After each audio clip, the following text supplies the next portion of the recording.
মই এখন ধুনীয়া গাঁৱতো আছিলো মা বহু সঁচা মৰমৰ মাজত শুই আছিলো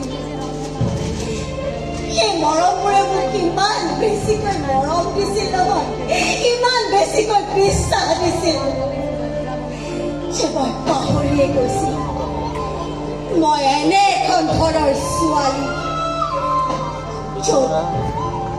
প্ৰেম মানে বিশ্বাস আৰু মৰম মানে মতলব তেন্তে এনে এখন ঘৰলৈ তই কিয় ফুৰি আহিলি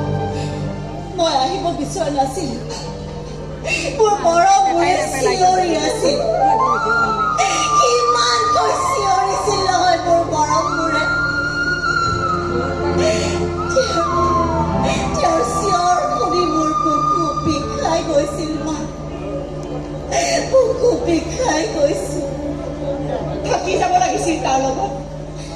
মোক বচাবলৈ গৈ তেওঁক কৰোৱা হৈছিল সেইবাৰ যেনিবা মই সন্মুখত থিয় হৈ তেওঁক বচালো দ্বিতীয়বাৰ মইতো নাথাকিবও পাৰো তেতিয়া যদি গুলিটো তেওঁৰ বুকুত লাগি যায় তেওঁ যদি কিবা এটা হৈ যায় তেতিয়া মোৰ কি হ'ব মা মই ক'ত থাকিম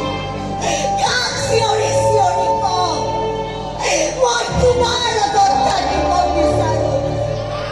তোমাৰ লগত জীয়াই থাকিব বিচাৰো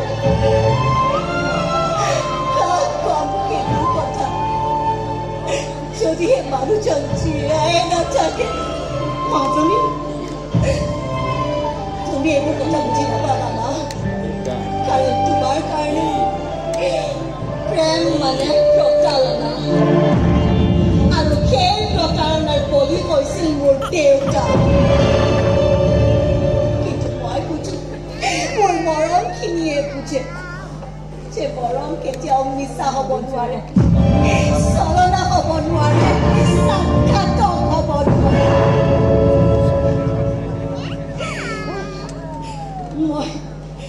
মই বৰ লাকি জানা মা কেইদিনমানৰ কাৰণে হ'লে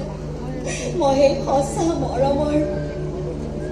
সেই সঁচা মৰম মই পাইছো মা পাইছো